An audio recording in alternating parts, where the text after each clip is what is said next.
নমস্কার বন্ধুরা, নলেজ কাল্টিভেটারে স্বাগত। আমি সুদীপ ঘোষ শুরু করছি যে ক্লাস যেখানে পড়ার সাথে হাসি ফ্রি। আজকে একটি এমন খবর নিয়ে আলোচনা করব বা এমন একটি টপিক আলোচনা করব যা হলো একটি খুব নৃশংস ঘটনা বা একটি খুব অমানবিক ঘটনা যা ঘটে গেছে আমাদের এই রাজ্যে। সেই নিয়ে কিন্তু বিতর্ক বা প্রতিবাদের আওয়াজ গর্জে উঠছে শুধু সারা রাজ্যে ও সারা দেশে। কি ঘটনা ঘটেছে? পশ্চিমবঙ্গের বুকে একটি নামী সরকারি মেডিকেল কলেজে এক জুনিয়র ডাক্তারকে খুন করা হয়েছে। তাকে ধর্ষণ করে খুনের অভিযোগ উঠছে, তাকে অমানবিকভাবে মর্মান্তিকভাবে তাকে খুন করা হয়েছে। আর এই ঘটনা সামনে আসার পর থেকে কিন্তু আমাদের হৃদয় কিন্তু কেঁদে উঠছে, আবার আমরা প্রতিবাদে গর্জে উঠছি। তো আজকে আমাদের এই ভিডিওর টপিক কিন্তু এই মর্মান্তিক ঘটনাকে নিয়ে। আজকে আমাদের ভিডিওর টপিক হলো এক ডক্টর কি মত ইন কলকাতা মেডিকেল কলেজ, অর্থাৎ কলকাতার একটি মেডিকেল কলেজে একজন ডাক্তারের মৃত্যু। তো ভিডিওটি ভালো করে দেখুন, আর ভিডিও সম্পর্কে আপনার মতামত থাকলে অবশ্যই কমেন্ট বক্সে জানাবেন আজকের এই ভিডিও নিয়ে। আর ডক্টরস ডেথ, একজন ডাক্তারের মৃত্যু ঘটেছে। একটি জুনিয়র মহিলা ডাক্তারকে রেপ করে খুন করা হয়েছে কলকাতার নামী আরজি কর মেডিকেল কলেজে। আর সেই নিয়েই কিন্তু একটা বিতর্ক চলছে। মেনলি তিনি যখন ডিউটি করছিলেন, ডিউটি করার সময় তখনই তাকে কিন্তু এই রেপ করে ধর্ষণ করা হয়েছে। আর তার বিরুদ্ধে কিন্তু প্রতিবাদে গর্জে উঠছে সাধারণ মানুষ, এবং সরকার পক্ষ বিরোধী পক্ষের মধ্যে একটা দ্বন্দ্ব তৈরি হয়েছে। মেনলি এই আরজি কর মেডিকেল কলেজের বিরুদ্ধে অভিযোগ উঠছে কলেজ কর্তৃপক্ষের বিরুদ্ধে, আর সরকার পক্ষের বিরুদ্ধে অভিযোগ উঠছে। এখন কি ঘটনা ঘটেছে? মেনলি গত 8 তারিখ 8ই আগস্ট বা 8 তারিখ 9 তারিখের যে রাত, সেই রাতে নাইট ডিউটি করছিলেন একজন জুনিয়র ডাক্তার। মেনলি তিনি হলেন পিজিটি স্টুডেন্ট বা এমডি স্টুডেন্ট। মেনলি তিনি এই আরজি কর মেডিকেল কলেজের একজন পিজিটি স্টুডেন্ট বা এমডি স্টুডেন্ট, এবং তিনি আগে তার এমবিবিএস কোর্স করেছেন কল্যাণীর জেএনএম মেডিকেল কলেজ থেকে। এবং তিনি যেদিন এই ডিউটি করছিলেন, নাইট ডিউটি বলা হচ্ছে নাকি তাকে 30 ঘন্টার বেশি তাকে টানা ডিউটি করতে হচ্ছিল এই চেস্ট মেডিসিন ডিপার্টমেন্টে। এবং তিনি তার ওয়ার্ডের সমস্ত কাজকে সেরে লেট নাইটে বা রাত 2টোর পরে কিছু সময়ের জন্য তিনি ক্লান্ত হয়ে পড়ছিলেন, তাই তিনি রেস্ট নেওয়ার জন্য সেমিনার রুমে গিয়েছিলেন। আর এই সেমিনার রুমে তিনি যখন গিয়েছিলেন, তিনি কিন্তু অন কল ডিউটি ছিলেন, অর্থাৎ যখনই খবর আসবে তখনই কিন্তু ওয়ার্ডে যেতে হবে। কিন্তু পরের দিন ওই সেমিনার রুম থেকেই তার ডেড বডি উদ্ধার হয়। প্রথমে এই আরজি কর মেডিকেল কলেজ তাকে সুসাইড বলে চালিয়ে দিয়েছিল পুরো ঘটনাটিকে, আর পুরো বিষয়টিকে ধামাচাপা দিতে চাইছিল। কারণ এই খবরটা কিন্তু প্রথমে সামনে আসেনি, কারণ প্রাক্তন মুখ্যমন্ত্রী বুদ্ধদেব ভট্টাচার্যের যে প্রয়াণ হয়েছে, সেই প্রয়াণ নিয়ে খবরই কিন্তু নিউজ চ্যানেলগুলি বা মিডিয়া চ্যানেলগুলি কিন্তু ব্যস্ত ছিল। আর সেই সুযোগে কর্তৃপক্ষ চেয়েছিল দ্রুত এর পোস্টমর্টম করে বডিকে পরিবারের কাছে পাঠিয়ে দিতে, কিন্তু তার বন্ধুরা, তার মেডিকেল কলেজের স্টাফেরা বা স্টুডেন্টরা কিন্তু এর বিরুদ্ধে প্রতিবাদ করে এবং তার মৃত্যুর বিচার চায়, এবং পুলিশের সামনে তারা রুখে দাঁড়ায়, কর্তৃপক্ষের সামনে তারা রুখে দাঁড়ায়, বলে যে একজন জুডিশিয়াল ম্যাজিস্ট্রেট ছাড়া এর পোস্টমর্টম যাতে না হয়। আর তাদের এই প্রতিবাদের সামনে পড়েই পুলিশ কিন্তু বাধ্য হয় একজন জুডিশিয়াল ম্যাজিস্ট্রেট এবং তাদের সেই পিজিটি স্টুডেন্টদের উপস্থিতিতে এর পোস্টমর্টম করা হয়। এবং বাড়ির লোক বা পরিবারের লোক অভিযোগ করে নাকি সকালবেলা তাদেরকে যখন খবর দেওয়া হয়, এই অস্বাভাবিকভাবে হঠাৎ করে তাদের মাথায় আকাশ ভেঙে পড়ে। তারা যখন মেডিকেল কলেজ হসপিটালে যায়, তাদেরকে এই ডেড বডি দেখতে দেওয়া হয়নি। তারা এই থানা ওই থানা ঘুরে ঘুরে তারা অভিযোগ করে সারাদিন কাটিয়ে দিয়েছে। এবং সবথেকে বড় কথা, যখন ডেড বডি পোস্টমর্টমের পরে বাড়িতে নেওয়া হয়, যখন ডেড বডি পোস্টমর্টমের পরে বাড়িতে নিয়ে আসা হয়, তখনও নাকি তাদেরকে জানানো হয়নি। এই যে একাধিক অভিযোগ কর্তৃপক্ষের বিরুদ্ধে, আর সেখানে কিন্তু রহস্যর গন্ধ পাচ্ছে। আর এই ঘটনা যতই সামনে এসছে, ততই কিন্তু আদার পলিটিক্যাল যে সমস্ত অর্গানাইজেশনগুলি আছে বা যুব সম্প্রদায়গুলি আছে বা যে যুব সংগঠনগুলি আছে, তারা কিন্তু প্রতিবাদ দেখাতে শুরু করেছে এই মেডিকেল কলেজের বিরুদ্ধে আর সরকারের বিরুদ্ধে। এবং এই প্রতিবাদ শুধু কিন্তু কোনো পলিটিক্যাল আঙ্গিকে, এই প্রতিবাদ শুধুমাত্র পলিটিক্যাল অর্গানাইজেশনের মধ্যে আবদ্ধ নেই। পশ্চিমবঙ্গের বিভিন্ন মেডিকেল কলেজের স্টুডেন্টরা, বিভিন্ন শিক্ষা প্রতিষ্ঠানের স্টুডেন্টরা বা নার্সিং কলেজের স্টুডেন্টরা কিন্তু এর প্রতিবাদ করছে। মেনলি কর্মস্থলে বা তাদের যে শিক্ষা প্রতিষ্ঠান, সেখানে তাদের নিরাপত্তার জন্য আর এই ঘটনার বিচার চাওয়ার জন্য। অন্যদিকে সোশ্যাল মিডিয়াতে কিন্তু সাধারণ মানুষও কিন্তু এর প্রতিবাদ করছে। মেনলি এই আরজি কর মেডিকেল কলেজের বিরুদ্ধে প্রতিবাদ করছে, আর কলকাতাতে একজন নারী নিরাপত্তা, সেই নিয়ে প্রশ্ন উঠছে, তাই সরকারের প্রশাসনের বিরুদ্ধেও কিন্তু প্রতিবাদ করছে। একাধিক অভিযোগ কিন্তু এই আরজি কর মেডিকেল কলেজের বিরুদ্ধে। প্রথমে তারা বলল যে সুসাইড করেছে, দ্রুত পোস্টমর্টম করতে চাইছিল, নিজেরাই পোস্টমর্টম করতে চাইছিল, দ্রুত ডেড বডিকে বের করে দেওয়ার চেষ্টা করছিল যাতে কোনো একটা বড় ইস্যু না হয়। তারপরেও যে প্রিন্সিপাল তিনি খুব ইরেসপন্সিবল একটি বয়ান দিয়েছেন। তিনি বলেছেন এই ঘটনার জন্য দায়ী নাকি ওই মহিলা ভিকটিম, কারণ তিনি ওয়ার্ড ছেড়ে কেন সেমিনার রুমে রেস্ট নিতে গেছেন। তাই এই প্রিন্সিপালের এরকম কথার সঙ্গেও কিন্তু প্রিন্সিপালের এরকম কথা বা এই যে বয়ান তার বিরুদ্ধে কিন্তু মানুষ প্রতিবাদ করছে। শেষ পাওয়া খবর অনুযায়ী পুলিশ একজন ব্যক্তিকে গ্রেপ্তার করেছে, সে নাকি আউটসাইডার ব্যক্তি, আর তার নাকি এই হসপিটালের মধ্যে প্রায় যাতায়াত ছিল। বিশেষ করে তিনি নাকি একজন সিভিক ভলেন্টিয়ার। আর এই ঘটনার সামনে আসার পরে কিন্তু এক শ্রেণীর লোকজন বলছে সরকার বা কর্তৃপক্ষ টোটাল বিষয়টিকে ধামাচাপা দিতে চাইছে। একজন সিভিক ভলেন্টিয়ারের ঘাড়ে বন্দুক রেখে যারা আসল কালপিট তাদেরকে লুকিয়ে রাখতে চাইছে, অর্থাৎ যারা আসল দোষী যাতে শাস্তি না পায়, তাই সিভিক ভলেন্টিয়ারকে ওপরে কম মারা হচ্ছে। এখন এই যে মৃত বা যাকে খুন করা হয়েছে তার যে ডেড বডির যে পোস্টমর্টম রিপোর্ট করা হয়েছে, সেই পোস্টমর্টম রিপোর্ট থেকে কি বলছে, মেনলি পোস্টমর্টম রিপোর্টের যা খবর এসছে সেখান থেকে বোঝা যাচ্ছে এনাকে রেপ করে খুন করা হয়েছে। পোস্টমর্টম রিপোর্টের কি বলা হয়েছে যে তার ব্লিডিং ফ্রম আইজ, অর্থাৎ চোখে মুখে থেকে তার রক্তপাতের চিহ্ন ছিল, তার সাথে তার মুখের চারিদিকে আঘাতের চিহ্ন ছিল, এমনকি তার ভ্যাজাইনা থেকে রক্তপাতেরও কিন্তু চিহ্ন ছিল, তার সাথে তার বাঁ পায়ে আঘাত ছিল, পেটে আঘাত ছিল, এমনকি বাঁ পায়ের যে অ্যাঙ্কেল সেই অ্যাঙ্কেলেও কিন্তু ইনজুরি ছিল, ঘাড়ে ইনজুরি ছিল, রাইট হাতে বা অর্থাৎ হচ্ছে ডান হাতে ইনজুরি ছিল, এবং যে রিং ফিঙ্গার সেই রিং ফিঙ্গারেও কিন্তু তার ইনজুরি ছিল, এমনকি তার ঠোঁটেও কিন্তু ইনজুরির নিশান পাওয়া গেছে। আর তার সাথে আরও উল্লেখ করা হয়েছে যে ওই যে বেডের যে ম্যাট্রেস, সেমিনার রুমের বেডের যে ম্যাট্রেস সেখানে নাকি প্রচুর চুল পড়েছিল আর সেখানে রক্তের দাগ ছিল। এই যে পোস্টমর্টমের রিপোর্ট যে বাইরে এসছে তার থেকে বোঝা যাচ্ছে যে তাকে ধর্ষণ করে খুন করা হয়েছে। আর এই জুনিয়র ডাক্তার কিন্তু সহজে বিষয়টিকে মেনে নেননি। তিনি যে রেজিস্ট্যান্স করেছিলেন, যিনি এই কালপিট করেছেন, এই অনমানবিক ঘটনা বা নৃশংস ঘটনা ঘটেছে, তাই কিন্তু তিনি বাধা দিয়েছিলেন, তার সঙ্গে কিন্তু ধস্তাধস্তি হয়েছে, তাই কিন্তু একাধিক ইনজুরি কিন্তু তার শরীরে লেগেছে বা তার চিহ্ন আছে, অর্থাৎ তাকে অমানবিকভাবে খুন করা হয়েছে বা ধর্ষণ করে খুন করা হয়েছে।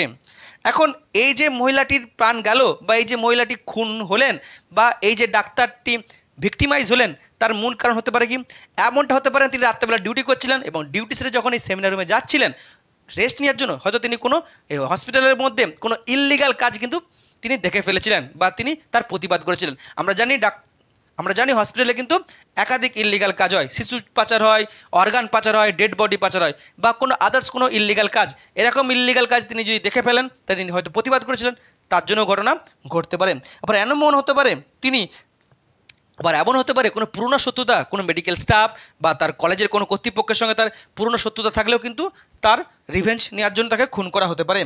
অন্যদিকে এমন হতে পারে তিনি আগে বা প্রিভিয়াসলি আগে এই হসপিটালের মধ্যে কোনো ইললিগাল কাজ হয়েছে তার প্রতিবাদ করেছিলেন, আর সেই প্রতিবাদ করার জন্যই হয়তো তার পুরনো শত্রুতা আর সেই প্রতিবাদ করার জন্যই তার উপরে রিভেঞ্জ নেওয়া হয়েছে। আবার এমনও হতে পারে প্রিভিয়াসলি তিনি হয়তো এই কর্তৃপক্ষের বিরুদ্ধে, কলেজ কর্তৃপক্ষের বিরুদ্ধে বা কলেজের যে সমস্ত ইউনিয়ন আছে, স্টুডেন্ট ইউনিয়ন আছে, স্টাফ ইউনিয়ন আছে, তাদের বিরুদ্ধে প্রতিবাদ করেছিলেন, তার ফলস্বরূপ তাকে কিন্তু চলে যেতে হলো বা তাকে খুন হতে হলো। আবার এমনটা হতে পারে মাঝরাতে এই হসপিটালের মধ্যে কোনো স্টাফ ছিলেন বা কোনো বহিরাগত ঢুকে বসেছিলেন যিনি হয়তো সেক্স সাইকো বা বিকৃত তার যৌনতা ছিল, তার কপি হয়তো এই মহিলাটিকে প্রাণ দিতে হলো, তার জন্য হয়তো এই মহিলাটিকে প্রাণ দিতে হলো। আমরা একটা ডাক্তারকে হারালাম বা একটা নতুন বা ভবিষ্যতে যিনি ডাক্তার, যিনি মানব সেবায় নিজেকে নিয়োজিত করবে বলেন তিনি নিজেকে উৎসর্গ করেছিলেন, তাকে যেতে হলো, তার প্রাণ গেল। এখন এই হসপিটালের মধ্যে এরকম একটি অমানবিক ঘটনা ঘটেছে, নৃশংস ঘটনা ঘটেছে, মৃত্যু ঘটেছে, তার থেকে কি হচ্ছে, তার থেকে কি সামনে আসছে যে হসপিটালে কোনো নিরাপত্তা নেই, রুগীদের নিরাপত্তা নেই, রুগীর পরিবারের লোকের বাইরে কোনো নিরাপত্তা নেই, ডাক্তারদের নিরাপত্তা নেই, স্টাফেদের নিরাপত্তা নেই, আর নার্সদের নিরাপত্তা নেই। এখন কেন এই ইনসিকিউরিটি, তার পেছনে কি কারণ আছে? Mainly no special rest room, dining room, changing room in the ward, অর্থাৎ ওয়ার্ডে যে সমস্ত ডাক্তার বা নার্সরা যে নাইট ডিউটি করছে তাদের একটা সময় তো অন্তত শরীর ক্লান্ত হয়ে যায়, ভোরের দিকে আমরা জানি ভোরের দিকে আমাদের শরীর কিন্তু টানতে পারে না, ওই সময় অন্তত ঘন্টা কানেক তাদের জন্য একটু রেস্ট চাই, আর সেই রেস্ট নেওয়ার জন্য ওই ওয়ার্ডে কোনো রেস্ট রুম নেই, কিংবা ডাইনিং রুম নেই, কিংবা চেঞ্জিং রুম নেই, তার সাথে টয়লেটও নেই, তাই তাকে দূরের সেমিনার হলে গিয়ে রেস্ট নিতে হয়েছিল, আর তার জন্য হয়তো তার প্রাণ গেল। অর্থাৎ প্রত্যেকটি ওয়ার্ডে এই রেস্ট রুম থাকা উচিত কিন্তু নেই। অন্যদিকে কি, হসপিটালের এত বড় হসপিটাল, এত লোকের আনাগোনা, বাইরের লোক ভিতরের লোক, এত স্টাফ, তাহলে তার নিরাপত্তার একটা সেখানে নিরাপত্তা নিয়ে একটা প্রশ্ন উঠতে পারে। সে নিরাপত্তার জন্য প্রতিটা জায়গায় সিসিটিভি রাখা উচিত। সিসিটিভি নেই, আর যে সমস্ত সিসিটিভিগুলো লাগানো আছে অনেকগুলো কাজ করে না। তাছাড়াও এমার্জেন্সি ক্ষেত্রে যে সাইরেন, যে অ্যালার্ট, সে অ্যালার্ট নেই বা অ্যালার্ট থাকলেও কিন্তু সিস্টেম কাজ করে না। হসপিটালের ভিতরে বা বাইরে যে পুলিশের নিরাপত্তার প্রয়োজন, হয়তো পুলিশের নিরাপত্তা নেই, হয়তো বাইরে পুলিশ আছে ভিতরে নেই, আর থাকলেও সেই নিরাপত্তা কিন্তু খুবই ঢিলেঢালা, হয়তো দেখা যাচ্ছে পুলিশও ঘুমিয়ে গেছে।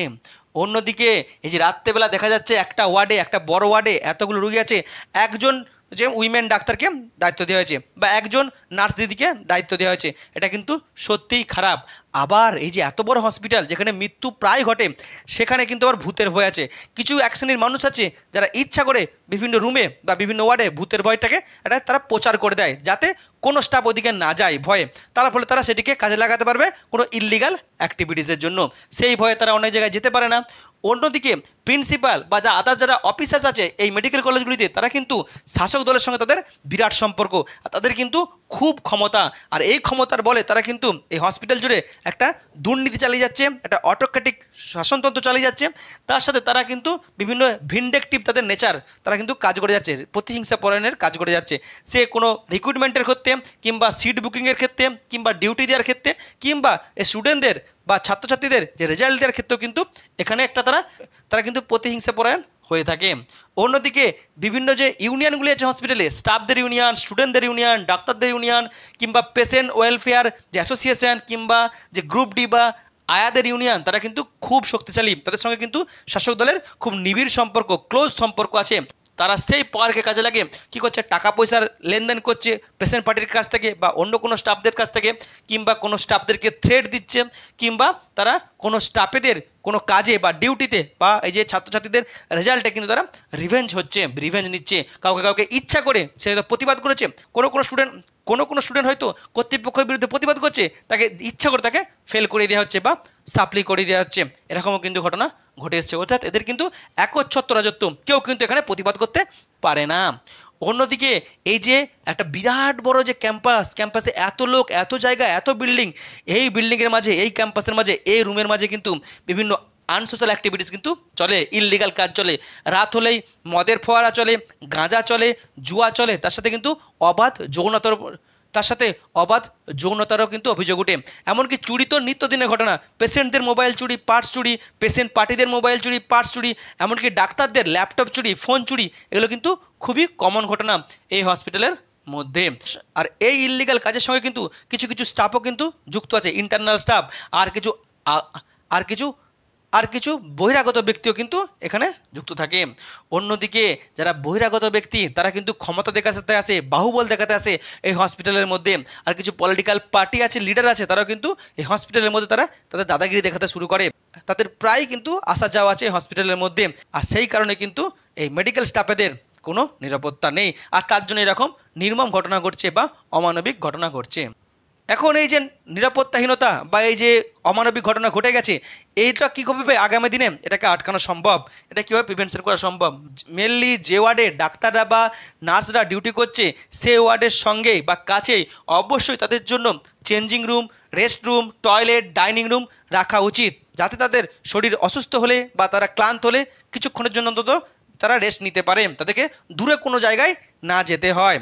অন্যদিকে হসপিটালের প্রত্যেকটি ওয়ার্ডে, প্রত্যেকটি কোণে কিন্তু অবশ্যই সিসিটিভি লাগাতে হবে। শুধু লাগিয়ে দিলে হবে না, সিসিটিভি সঠিকভাবে কাজ করছে কিনা তার যাতে ফুটেজ থাকে সেইটাও কিন্তু দেখভাল করতে হবে। তার সাথে এমার্জেন্সি সিস্টেম, যে সাইরেন সিস্টেম কিন্তু লাগাতে হবে, যেখানে বিপদের সংকেত দেওয়া যাবে। তার সাথে যে পুলিশ বা নিরাপত্তা সুনিশ্চিত করতে হবে। পুলিশ শুধুমাত্র বাইরে থাকলে হবে না, পুলিশ প্রতিটি ওয়ার্ডে নিয়ে যেতে হবে এবং পুলিশ র্যাঙ্কের পুলিশ দিতে হবে। কোনো সিভিক ভলেন্টিয়ার বা হোমগার্ড দেওয়া চলবে না। কিংবা সরকার চাইলে স্বাস্থ্য পুলিশ, অনেক জায়গাতে কিন্তু আছে যেখানে স্বাস্থ্য পুলিশ আছে, যেমন রেলের পুলিশ, সেরকম স্বাস্থ্য যে কেন্দ্রগুলি বা হসপিটালগুলিতে বা মেডিকেল কলেজগুলিতে নিরাপত্তা দেওয়ার জন্য স্বাস্থ্য পুলিশ থাকে, সেগুলো কিন্তু নিয়োগ করতে হবে। কিন্তু আমরা দেখছি সরকার নিয়োগ করতেই চাইছে না।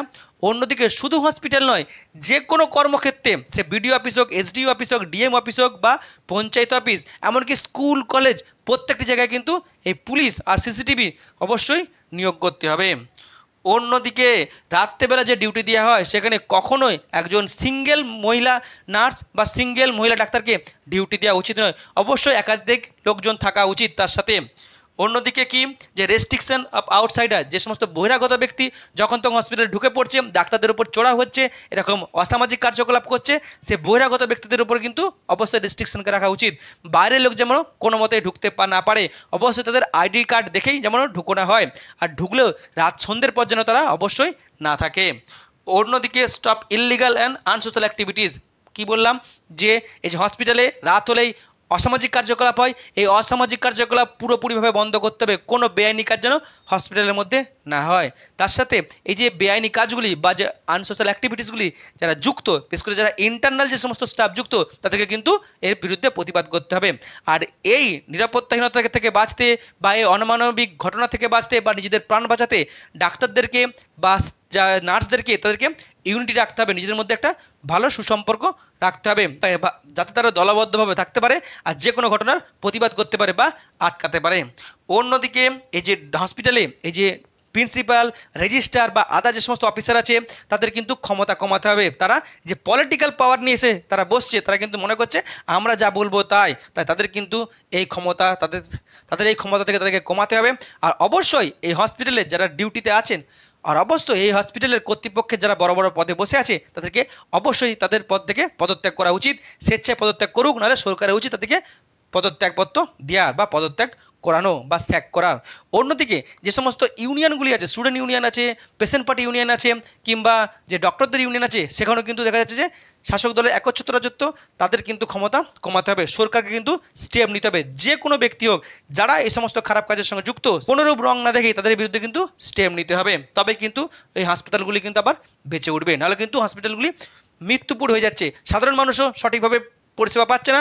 আর ডাক্তাররা যখন নিজেরাই মারা যাচ্ছে, নিজেরাই যখন তাদের কোনো নিরাপত্তা নাই, তারা কেন ভালোভাবে পরিষেবা দেবে? কারণ তাদের দায় পড়েনি, আগে তো মানুষের জীবন। তবে তো তারা নিজেরা বেঁচে থাকলে, নিজেরা সঠিকভাবে বেঁচে থাকলে তবে তারা ডিউটি করবে, নাহলে তারা দায় নেবে না। এটা তো খুব কমন ব্যাপার।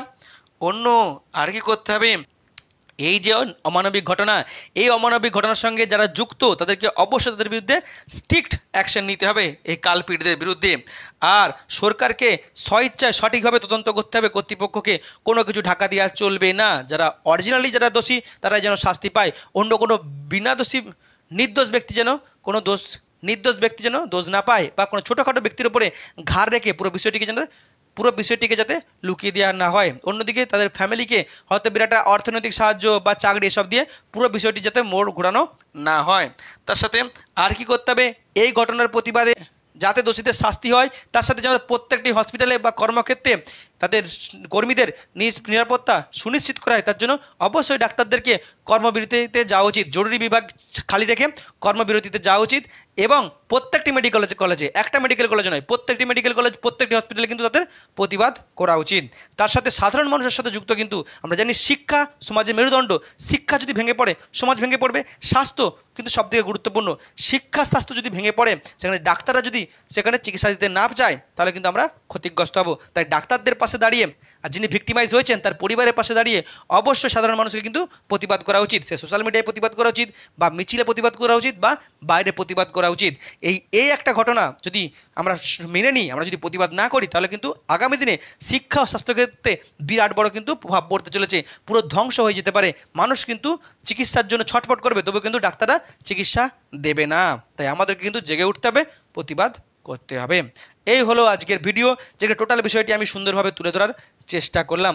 এখন আপনি যদি এই ঘটনার প্রসঙ্গে আপনি যদি এই ঘটনার বিরুদ্ধে প্রতিবাদ করেন, তাহলে অবশ্যই কমেন্ট বক্সে লিখবেন আরজিকর শাস্তি চাই বা আরজিকর বিচার চাই।